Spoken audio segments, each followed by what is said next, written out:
Commander Hanbin stood on the bridge of the Teresian flagship, his four-fingered hands clasped behind his back. Through the main viewport, he watched another evacuation fleet burst into flames. Bright explosions lit up the darkness of space. The Void Dominion ships moved like a swarm of hungry insects, tearing apart the refugee vessels with terrifying efficiency. "How many escaped?" Hanbin asked, his voice steady, despite the horror unfolding before him. Officer Cumin checked the readings at his station. "Less than 30%, Commander. The rest." He did not need to finish the sentence. Hanbin nodded silently. This was the third evacuation attempt this month. Each time, more lives were lost. The Teresian people, once proud diplomats who helped create the Galactic Confederation, were now just another dying species running from the unstoppable enemy. "Set course for Proxima Station," Hanbin ordered. "We need to report these losses to the Council." The ship turned away from the battle scene. No one mentioned the obvious truth. They were abandoning their people to save themselves. But staying would only mean more deaths without purpose. The Void Dominion had conquered 70% of known space in just 3 years. No force had managed to slow their advance. Proxima Station hung in space like a giant metal flower. Once a hub of trade and diplomacy, it now served as the last major outpost of the Galactic Confederation. Its halls, designed to accommodate thousands of different species, now housed desperate refugees and the remaining military forces of 17 civilizations. Hanbin walked quickly through the crowded corridors. Beings of all shapes and sizes pressed against the walls to let him pass. Some looked at his commander uniform with hope. Others looked away, having lost faith in any military solution. The emergency council meeting had already started when Hanbin entered the circular chamber. Representatives from the 17 remaining Confederation species sat around a large table, their faces illuminated by the holographic display in the center, showing the current state of the galaxy. Most of the map glowed red, territory now controlled by the Void Dominion. "Commander Hanbin," acknowledged High Counselor Rena, her scaled skin reflecting the red light of the hologram. "Please share your report." Hanbin stepped forward. "The evacuation of Teresian Colony 6 has failed. We lost 70% of the transports and approximately 50,000 civilians." A low murmur spread through the chamber. These numbers were no longer shocking, they had become routine. "And what of the defense fleet?" asked the Mectarian representative, his eye stalks swiveling toward Hanbin. "Completely destroyed. The Void Dominion has adapted to our latest shield configurations. They cut through our defenses as if they weren't there." The Zatari delegate slammed his fist on the table. "This is pointless. We cannot fight an enemy that adapts to every weapon we create. For every ship we destroy, they build 10 more. For every tactic we develop, they counter it within days." "What would you suggest?" Hanbin asked, though he already knew the answer. "Surrender," the Zatari said simply. "Negotiate terms while we still have something to offer. Perhaps the Void will allow some of our people to live if we stop resisting." Several representatives nodded in agreement. Hanbin could not blame them. Fear was a powerful motivator, and hope was in short supply. High Counselor Rena raised her hand for silence. "We have discussed surrender before. The Void Dominion does not negotiate. The 3 species that attempted to surrender were still completely eliminated. The Void consumes all in its path regardless of resistance." "Then we die fighting or die running," the Zatari replied. "The result is the same." The chamber fell silent. The holographic display continued to rotate, showing system after system under Void control. "What about the outer reaches?" asked the young Pelleran representative. "Beyond Confederation space? Perhaps we could find new allies." The Mectarian laughed bitterly. "What species would be foolish enough to join our doomed cause? Who would stand against an enemy that has defeated the combined might of 17 advanced civilizations?" As if in answer to his question, an urgent notification flashed on the communication console. The technician operating it looked up in surprise. "High Counselor, we're receiving a transmission from an unknown source. It's coming from beyond the outer rim." from uncharted space. "Play it," Rena ordered. The holographic display changed to show a being none of them had ever seen before. It stood on two legs with two arms covered in some kind of tight-fitting uniform. Its skin was a light brown color, and it had hair on the top of its head but nowhere else on its face. Its features were arranged in a pattern that seemed oddly balanced, two eyes above a nose and mouth. "Greetings to the Galactic Confederation," the being said in perfect trade speak. "We are representatives of Earth and the human species. We have intercepted your distress signals and monitored the conflict with the entity you call the Void Dominion. We wish to offer our assistance." Disbelieving murmurs filled the council chamber. Who are they? How do they know our language? What could they possibly offer against the Void? Hanbin studied the alien carefully. The being called human looked physically unimpressive. No visible natural weapons, no exceptional size or strength that he could determine. Yet something in its steady gaze suggested a confidence that seemed out of place given the situation. High Counselor Rena recovered from her surprise first. "We appreciate your offer, representative of Earth. However, you may not understand the enemy we face. The Void Dominion has overwhelmed the combined military forces of 17 advanced civilizations. What assistance could your single species provide?" The human's expression didn't change. "We understand perfectly the nature of your enemy. We have been observing for some time. The Void Dominion is powerful and adaptive, but not invincible. Humans specialize in defeating seemingly unbeatable opponents." The council erupted in skeptical comments. The human continued, unfazed. "We request a meeting to discuss alliance terms. We can provide immediate military support to your remaining forces." Rena looked around the table. Even the most pessimistic council members now showed a flicker of curiosity. "The council will need to discuss your offer," she replied. "We will send a representative to meet with you at neutral coordinates." After the transmission ended, the arguments began immediately. Most believed it was either a trap or a waste of time. Why would an unknown species risk itself against an enemy that had crushed everyone else? Hanbin remained silent during the debate. He was thinking about the human's confident expression. Not arrogance or ignorance, something else entirely. "We need to send someone to assess these humans," Rena finally declared. "Someone who can judge whether they are potential allies or simply another threat." All eyes turned to Intelligence Officer Juwon, who stood quietly in the corner of the chamber. Known for her exceptional analytical skills and ability to read the intentions of different species, she was the obvious choice. "I will go," Juwon said simply, "but I make no promises about what I will find." As the council meeting ended, Han Bin approached Juwon in the corridor. "What do you think?" he asked quietly. "About these humans?" Juwon considered the question carefully.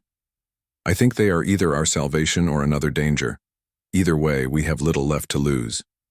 Han Bin nodded. The Void Dominion would reach Proxima Station within weeks. Every prediction showed their defeat was certain. If there was even a small chance these humans could change that fate, they had to take it. As Juwon prepared for her mission, news of the mysterious humans spread through the station. For the first time in months, Hanbin noticed something different in the eyes of the refugees and soldiers he passed. It wasn't quite hope, not yet, but it was the first step toward it. Curiosity about whether the impossible might still be possible. Intelligence Officer Juwon stood at the viewing port of the small diplomatic vessel as it approached the meeting point. She had selected a team of 5 specialists for this mission, each chosen for their expertise in different areas: weapons, analysis, cultural interpretation, biological assessment, tactical evaluation, and technological comparison. "Any sign of the human ship?" she asked the pilot. "Nothing yet," replied Sunmi, her fingers moving across the control panel. "But we are still 10 minutes from the arranged coordinates." Juwon nodded. She had reviewed all available information about the region called uncharted space, from which the humans had contacted them. There was almost nothing in the Confederation records. A few unmanned probes had been sent decades ago, but they had found no signs of advanced civilizations. How had an unknown species developed to the point where they could offer help against the Void Dominion? It made no sense. "Officer, we have visual contact," Sunmi announced suddenly. "One ship has just dropped out of faster-than-light travel." The viewing screen activated, showing a vessel unlike any Juwan had seen before. It was not beautiful, like Teresian ships with their flowing lines, nor geometrically perfect like Mectarian craft. The human ship looked functional, almost crude, with visible weapon systems covering its hull. It reminded Juwan of a predator, all function, no unnecessary design. "They're hailing us," Sunmi said. "Open communications." The screen changed, to show the same human they had seen in the Council transmission. Up close, Juwan could study its features better. The human had small physical differences from the first one they'd seen: darker skin, different facial structure, but the same, basic appearance. "Greetings, Intelligence Officer Juwan," the human said. "I am General Taehyun of the Earth Defense Force. Thank you for agreeing to this meeting." Juwan noted that the human knew her name and title, though she had not provided this information. They had been gathering intelligence already. "Thank you for your offer of assistance, General Taehyun," she replied formally. "The Confederation Council has sent us to learn more about your people and your capabilities." The doubt in her voice was slight but present. The human seemed to notice it. "We understand your skepticism," Taehyun said. "We suggest docking procedures so we can meet in person. You may bring whatever security measures you deem necessary." 2 hours later, Juwan led her team through the airlock connecting the two ships. She had expected to find the human vessel filled with advanced technology beyond Confederation understanding. Instead, she found practical, rugged equipment that seemed almost primitive compared to the elegant designs of Teresian technology. 4. Humans waited to greet them in what appeared to be a meeting room. General Taehyun stood at the front. Juwan immediately noticed the scars on his face and hands, evidence of past injuries. The other humans also showed signs of having been in combat. "Welcome aboard the Earth ship Resilient," said Taehyun. "Please be seated." As they settled around a simple metal table, Juwan studied the humans more carefully. They were physically unimpressive compared to many Confederation species. No remarkable strength, speed, or natural defenses that she could identify. They were bipedal mammals with limited musculature and only 2 arms. How could such creatures offer meaningful resistance against the Void Dominion? "I believe you have questions," Taehyun said. "Ask freely." Juwan gestured to her tactical specialist, who activated a holographic display showing footage of recent Void Dominion attacks. "This enemy has destroyed civilizations far more advanced than what we observe on your vessel," Juwan said bluntly. "They adapt to any weapon or tactic within days. Their numbers are overwhelming. What exactly can humans offer against such a force?" The humans did not show the horror or fear that most species exhibited when viewing Void Dominion attacks. Instead, they leaned forward, studying the footage with analytical intensity. General Taehyun even paused certain sections, examining the Void ship's movement patterns. "We've seen worse," he finally said, which shocked Juwan. What could possibly be worse than the Void Dominion? One of the other humans, a female with short black hair, pointed to the footage. "Your Void Dominion adapts quickly, but follows predictable engagement patterns. They rely on overwhelming force rather than tactical innovation. This is a weakness we can exploit." "Weakness?" repeated Bak-hyun, the weapons specialist on Juwan's team. "They have destroyed our most powerful defense systems. Our weapons cannot penetrate their adaptive shields after the first engagement." General Taehyun nodded. "Your weapons and tactics are technically impressive, but tactically rigid. You fight the same way each time, just with more powerful technology. The Void learns and adapts. Humans fight differently." "How so?" Juwan asked. "We change. Constantly. Unpredictably." Taehyun stood and walked to the display. "Earth has a long history of warfare, Officer Juwan. Not against outside threats, but against ourselves." The display changed to show images of human history. Juwan and her team watched in silence as scenes of human conflicts played before them. The weapons evolved from simple to more complex, but the intensity of the fighting remained constant. For thousands of years, humans fought each other, continued Taehyun. Different ideologies, different resources, different beliefs. We developed not just weapons, but ways of thinking about combat that constantly evolved. When one tactic failed, we created new ones. Ju-won began to understand. Your species evolved through conflict. We survived through adaptation, corrected Taehyun. We learned that superior technology alone doesn't win wars. Determination, flexibility, and the willingness to endure. These are what matter when facing a seemingly unstoppable enemy.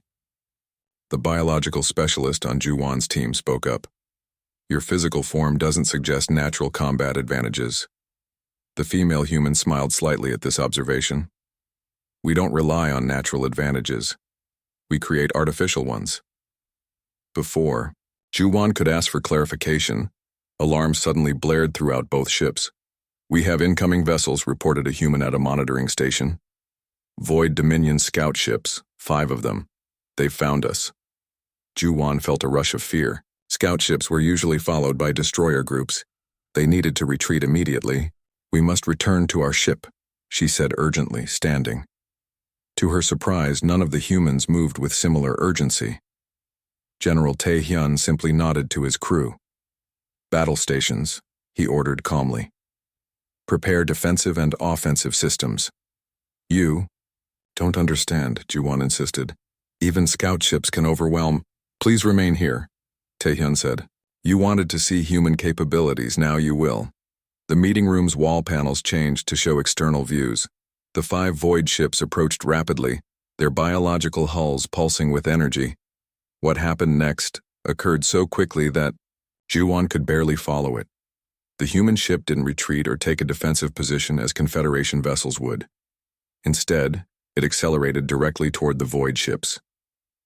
They're on a collision course, gasped Sunmi, but at the last moment, the human ship fired what appeared to be primitive projectile weapons, not energy-based like most advanced civilizations. The projectiles detonated against the void shields, creating what looked like electromagnetic disruptions. In the brief moment when the void shields fluctuated, the human ship fired again, this time with precision energy weapons targeting specific points on the void ships. 2 of the scout ships exploded immediately. A third spun out of control. The remaining 2 attempted to regroup and adapt, but the human ship had already changed tactics, now using some kind of short-range energy pulses that the void couldn't adapt to quickly enough. Within minutes, all 5 void scout ships were destroyed. The humans at the control stations continued working calmly, as if this outcome had been expected all along. General Taehyun turned back to the stunned Confederation representatives. That was just one ship, he said simply. We have thousands. For the first time since the Void Dominion had appeared 3 years ago, Ju-won felt something she had almost forgotten. Hope. How? She asked quietly. How did you do that? As I said, we fight differently, replied Taehyun. The Void expects the same patterns they've seen from Confederation forces. We don't follow patterns. Ju-won looked at her team members, seeing the same realization in their eyes. These humans weren't just another species offering help. They represented something entirely new. We need to return to Proxima Station immediately, she said. The Council needs to see this. General Taehyun nodded. Our fleet is already on the way. We'll follow you to Proxima Station. As they walked back toward their ship, Ju-won heard one of the humans say something that would stay with her. That which doesn't adapt dies. We humans have never stopped adapting. Commander Hanbin stood on the main observation deck of Proxima Station, watching in silence as the human fleet arrived. First came one ship, then 10, then 50, and soon hundreds filled the viewing window. They varied in size and design, but all shared the same functional, battle-ready appearance. They were not beautiful ships by Confederation standards, but their purpose was clear. These were vessels built for war. They brought their entire fleet, said Ju-won, who stood beside him. Over 300 combat ships and twice as many support vessels. Hanbin shook his head in disbelief. When you sent your report ahead, I thought you might be exaggerating. I wasn't, Ju-won replied simply. You'll understand soon enough. The station had been transformed in the 2 days since Ju-won's return. The council had moved quickly, after watching the recording of the human ship defeating the Void Scout vessels. Preparation areas were cleared for the human forces, and all available data on Void Dominion movements was gathered for strategic planning. The General requests your presence in Command Center 3, a station officer informed them. Hanbin nodded and followed Ju-won through the crowded corridors. Everywhere there was a new energy. Confederation soldiers and civilians alike stopped to stare at the humans who had already boarded the station. Some looked hopeful, others suspicious, but all were curious. Command Center 3 had been given to the humans as their operational headquarters. When Hanbin entered, he found it transformed. The elegant holographic displays had been replaced with simpler but more detailed tactical maps. Human officers moved efficiently between stations, speaking in short, precise sentences. General Taehyun stood at the center, discussing something with a female human officer. When he saw Hanbin and Ju-won, he waved them over. Commander Hanbin, I'm glad to meet you in person, said Taehyun, extending his hand in what Hanbin had learned was a human greeting gesture. Hanbin returned the gesture awkwardly with his four-fingered hand. Thank you for coming to our aid, General. This is Colonel Yoonji. Taehyun introduced the female officer. She will be our main tactical officer and liaison to Confederation forces. Colonel Yoonji had sharp eyes that seemed to evaluate everything they saw. Her face showed several small scars, and her short black hair was cut in a practical style. Like all the humans Hanbin had seen, she appeared physically unremarkable yet carried herself with absolute confidence. Colonel Yoonji will begin training mixed units immediately, continued Taehyun. We need to integrate our forces as quickly as possible. Hanbin was surprised. You want to combine our troops? Our species have different physical capabilities, different communication methods, different perspectives, interrupted Yoonji. That's exactly what we need. The Void expects pure Confederation tactics. Combined units will be unpredictable. Within hours, the first training sessions began. Hanbin observed as Colonel Yoonji addressed a group of 50 soldiers from various Confederation species, alongside 30 humans. Your current combat doctrine is too rigid, she explained, displaying footage of recent Confederation defeats. You wait for perfect conditions before acting. You retreat when casualties reach predetermined thresholds. You follow fixed patterns that the Void now anticipates. A Mectarian officer raised his eye stalks in objection. Our tactics are based on minimizing losses and maximizing efficiency. This is logical warfare. Logic is predictable, Yoonji replied, and predictability is fatal against an adaptive enemy. She activated a new display showing human historical battles. Throughout our history, humans have won against superior forces by creating chaos and opportunity. We don't wait for perfect conditions. We create favorable conditions through action. The training continued for days. Hanbin watched as the humans taught Confederation soldiers new ways of fighting, not just tactics, but an entirely different mindset. Where Confederation officers would carefully calculate risks before acting, humans made quick decisions based on incomplete information. Where Confederation units would withdraw after suffering significant losses, humans pressed forward, adapting their approach without breaking momentum. Your forces wait for perfect opportunities, Yoonji explained during a tactical briefing. But perfect opportunities rarely exist in war. Humans create opportunities through relentless pressure and adaptability. Some Confederation officers resisted these new methods. Others embraced them eagerly. The Zatari, who had once advocated surrender, proved especially adaptable to human tactics. Their natural speed complemented the human approach to combat. 1 week after the humans' arrival, intelligence reported a large Void fleet approaching Proxima Station. The Confederation Council met with General Taehyun to discuss defense options. We should evacuate the station, suggested one council member. Move our remaining forces to the outer systems and regroup. Hanbin had expected Taehyun to disagree, but he was surprised by the humans' response. "Evacuating civilians is wise," Taehyun said, "but we won't be retreating with our military forces. Instead, we're going to attack." The council chamber erupted in objections. "Attack? Their fleet outnumbers ours 3-1. Our previous engagements with forces that size ended in complete defeat. This is suicide." Taehyun waited for the noise to subside. "The Void expects you to retreat.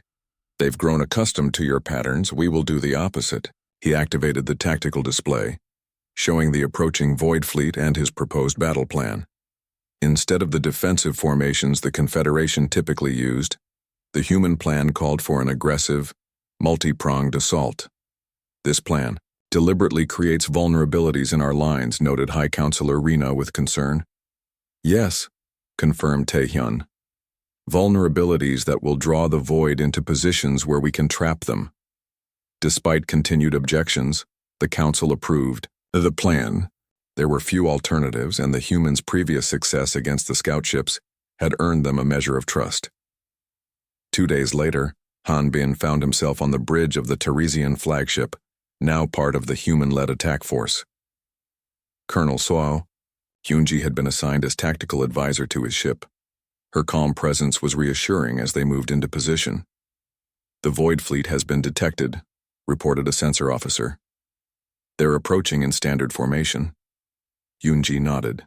"They still think they're fighting the Confederation they know. They don't understand yet." The battle began unlike any Hanbin had ever experienced.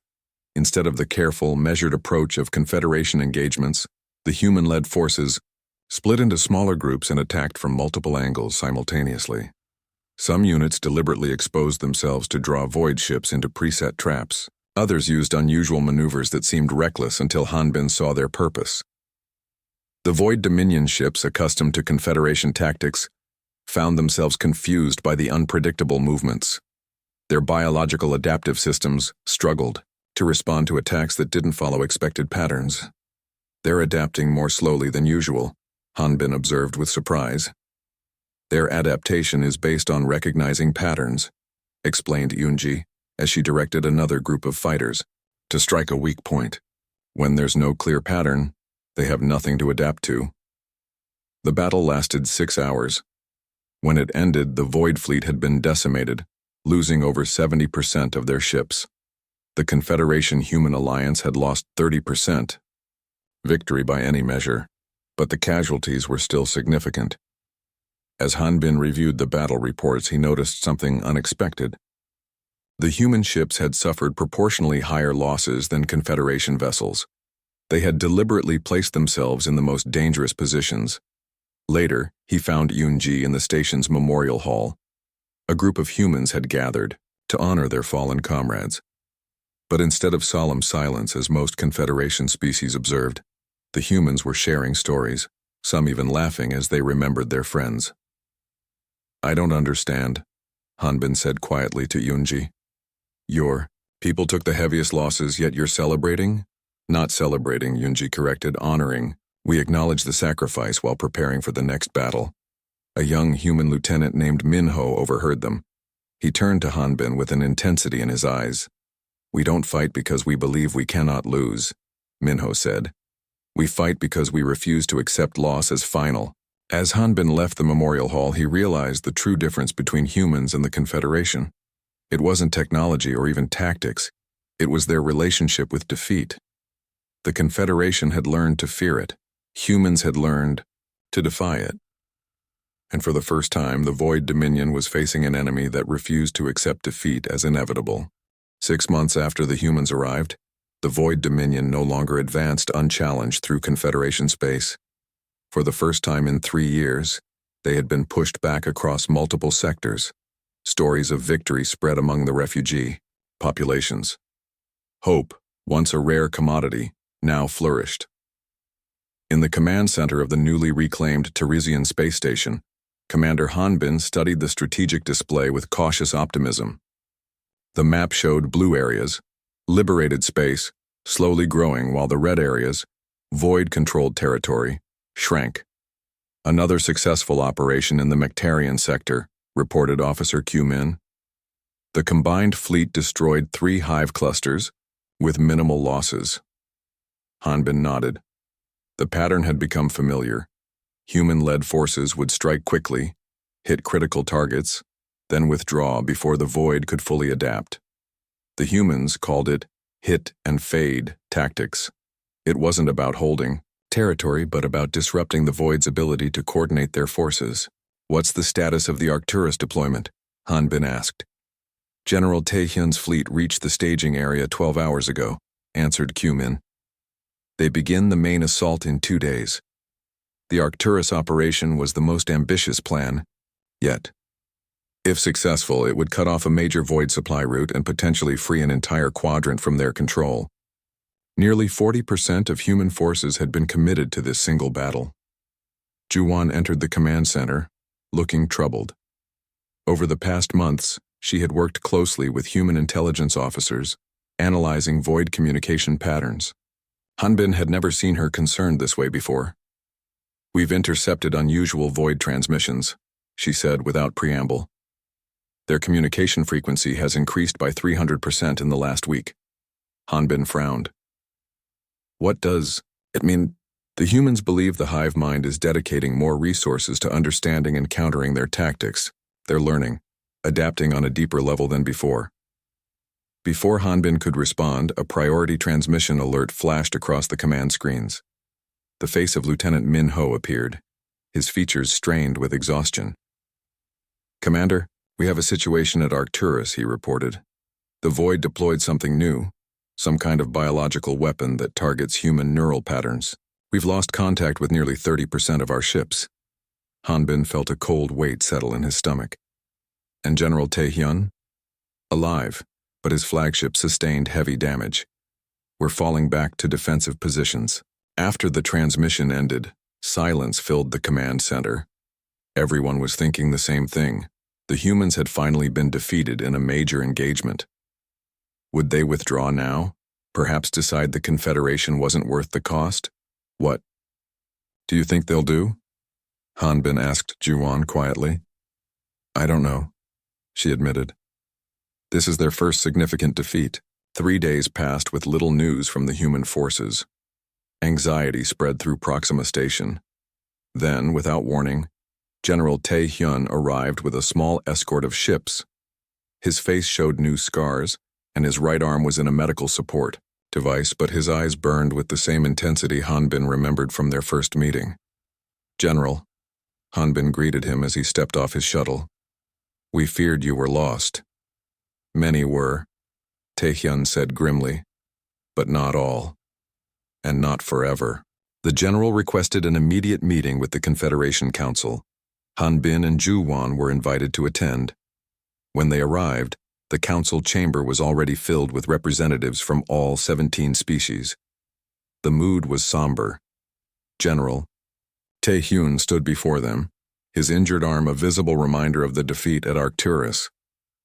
"The Void has developed a weapon specifically designed to target human neural patterns," he explained. "They've studied us, adapted to us, just as they did with your forces." High Counselor Rena spoke the question everyone was thinking. "Will you withdraw your forces now? No one would blame you for protecting your people." A strange expression crossed Taehyun's face, something between amusement and determination. "Withdraw? No. We're launching a counteroffensive." The chamber erupted in surprised voices. Taehyun waited for them to quiet before continuing. "I'm here to present Operation Breaking Dawn, an all-out offensive against the Void's primary supply lines." He activated the holographic display, showing a bold plan that would stretch their forces across 3 sectors simultaneously. The most alarming part was that it required sacrificing several forward positions to draw Void forces into a massive engagement. "This plan deliberately abandons territories we've fought to reclaim," objected the Zatari representative. "Yes," confirmed Taehyun. "Sometimes you must sacrifice what you have to gain what you need."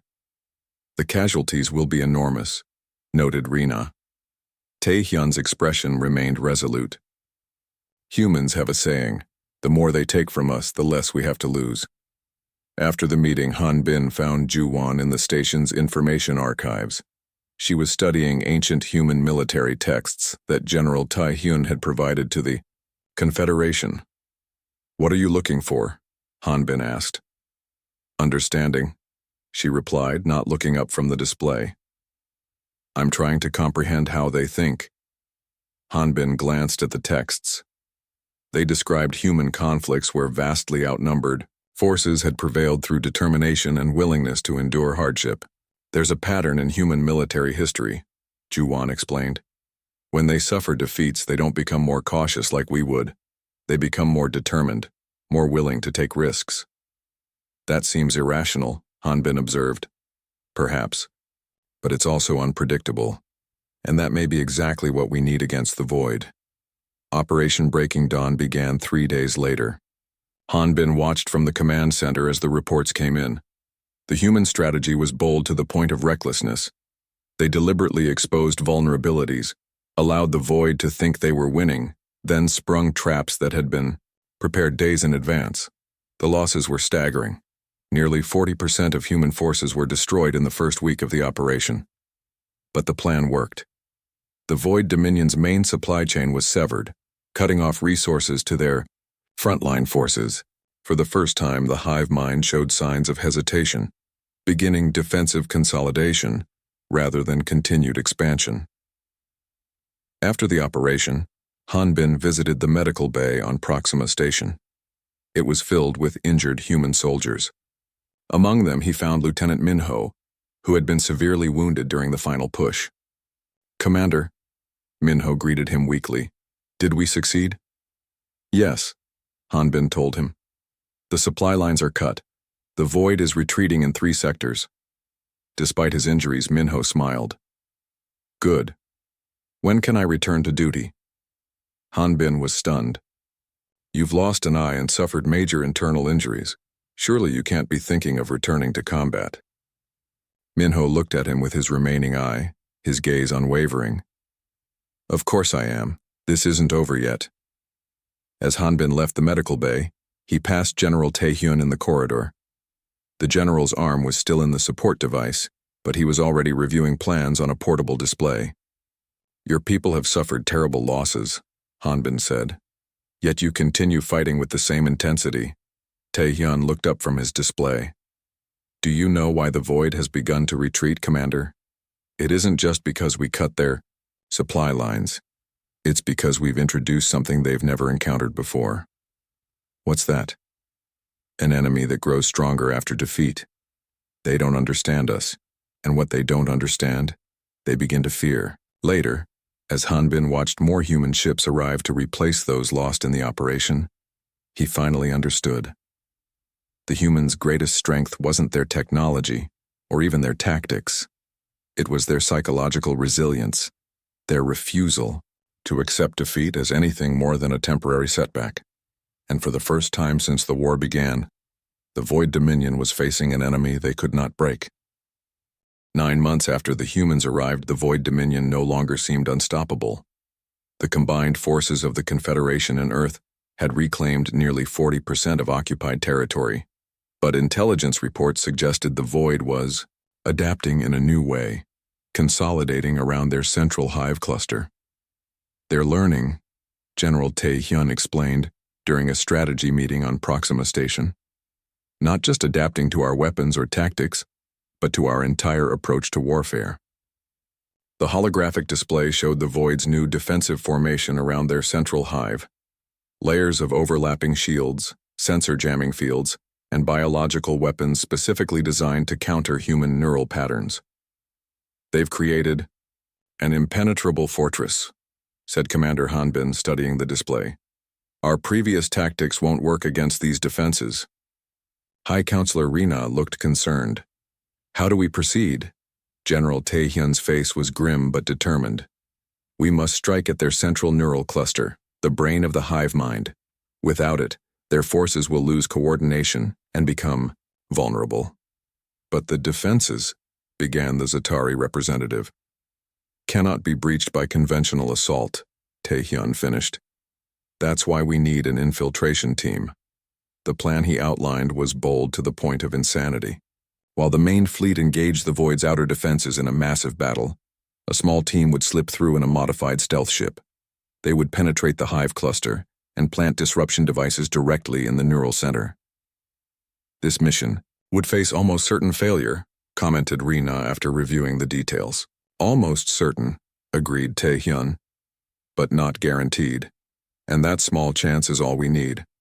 The stealth ship would need to be piloted by someone with exceptional skill.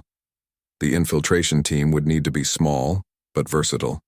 And most importantly, the operation would require volunteers who understood they might not return. Captain Ji-ho, a human special forces commander, was chosen to lead the infiltration mission. With short black hair and a quiet intensity, Ji-ho had proven himself in numerous high-risk operations. Hanbin had worked with him during the liberation of the Teresian homeworld and respected his tactical mind. "We need volunteers," Ji-ho announced to the gathered officers. "This mission has minimal chance of survival but maximum strategic importance." Hanbin expected a reluctant response. To his amazement, every human soldier in the room stepped forward without hesitation. Not a single one remained back. "I wish to join the infiltration team as well," Hanbin said, surprising even himself. Ji-ho studied him for a moment, then nodded. "Your knowledge of void biological systems will be valuable." The final team consisted of 6 humans and 4 Confederation members, including Hanbin. They spent 2 weeks training in a simulation of the hive cluster, learning to move through the organic structures and place the disruption devices in optimal locations. The night before the mission, Hanbin found Ji-ho alone in the observation deck looking out at the stars. The human captain seemed lost in thought. "May I ask you something?" Hanbin said, approaching carefully. Ji-ho turned. "Of course, Commander." "Why did you answer our call when victory seemed impossible? When you first arrived, the void controlled almost everything. You could have stayed safe in your region of space." Ji-ho considered this question carefully. His eyes reflected the distant starlight as he formulated his answer. "Humans don't believe in impossible," he finally said. "We believe in endurance. Throughout our history, we've faced extinction multiple times from nature, from ourselves, from disasters. We survived not because we were the strongest or smartest, but because we refused to accept defeat as final." He turned back to the viewport. "When we intercepted your distress signals, we recognized something familiar, a fight that seemed hopeless. We couldn't ignore it. The next morning, the operation began. The main fleet, led by General Tae-hyun, launched a massive assault on the Void's outer defenses. As the battle drew the Void's attention, the stealth ship carrying Hanbin, Ji-ho, and the rest of the infiltration team slipped through a small gap in their sensor network. The journey to the center of the hive cluster was a nightmare of narrow passages, toxic environments, and constant danger. The ship was designed to mimic void biological signatures, but they still needed to move carefully to avoid detection. "We're approaching the inner chamber," whispered the human pilot, her fingers moving delicately over the controls. Preparing for silent docking. The ship attached itself to the outer membrane of the central neural cluster. Hanbin felt a chill as he looked through the viewport at the pulsing organic mass that housed the Void's collective intelligence. "Remember," Ji-ho told the team as they prepared to exit the ship, "we have 30 minutes to place all disruption devices before the Void realizes we're here." They moved through the biological corridors of the hive cluster, placing devices at critical junction points. Hanbin used his knowledge of void biology to identify optimal locations. The human soldiers moved with practiced efficiency, covering each other and eliminating the few void drones they encountered. Everything went according to plan until they reached the central neural chamber. The massive room pulsed with electrical energy, biological matter intertwined with complex technology. In the center floated what appeared to be the primary neural node, the true heart of the void dominion. "There," Hanbin pointed. "That's where we need to place the final device." As they moved toward it, alarms suddenly blared throughout the structure. The Void had detected them. "We've been compromised," Ji-ho said calmly. "Hanbin, place the final device. We'll hold them off." Void drones began pouring into the chamber. From multiple entrances, the infiltration team formed a defensive perimeter, weapons firing continuously. Hanbin ran toward the central node, the final disruption device clutched in his hands. He was halfway there when an energy blast struck nearby, sending him tumbling to the floor. The device slid away across the smooth surface. Hanbin looked up to see void drones approaching from all sides. His path to the central node was cut off. Then he saw Jiho breaking from the defensive line, running toward him through enemy fire. The human captain reached the disruption device, scooped it up, and continued toward the central node. Energy blasts hit Jiho multiple times, but he kept moving, his determination unbroken. Hanbin watched in awe as the human, wounded and dying, reached the central node and activated the disruption device. A pulse of energy spread from the device, interfacing with the others they had placed throughout the cluster. The neural node began to flicker and destabilize. "Get to the ship," Jiho shouted to the surviving team members, his voice weak but commanding. "Complete the mission." Hanbin helped a wounded human soldier toward the exit as the hive cluster began to collapse around them. Only half the team made it back to the stealth ship. As they pulled away, Hanbin watched through the viewport as the entire neural cluster began to break apart. Throughout Confederation space, the Void forces suddenly lost coordination. Their ships stopped mid-attack, their drones became confused and disorganized. The hive-mind connection had been severed. The war didn't end that day, but the tide had turned decisively. Without their central intelligence, the Void Dominion began to fragment. Some sectors remained dangerous, but they no longer acted as a unified force. 3 months later, Juwan stood before the assembled representatives of the Confederation. Council, now expanded to include human delegates. As the newly appointed ambassador to Earth, she addressed the gathered species. We had forgotten what it means to be truly alive, to fight not just for survival, but for the right to determine our own future. The humans reminded us that defeat is only certain when we accept it as inevitable. Their relentless spirit has become our greatest lesson and our greatest hope. Commander Hanbin, watching from the audience, looked at the human representatives. They had lost so many in the conflict, yet they showed no resentment, no regret for answering the Confederation's call.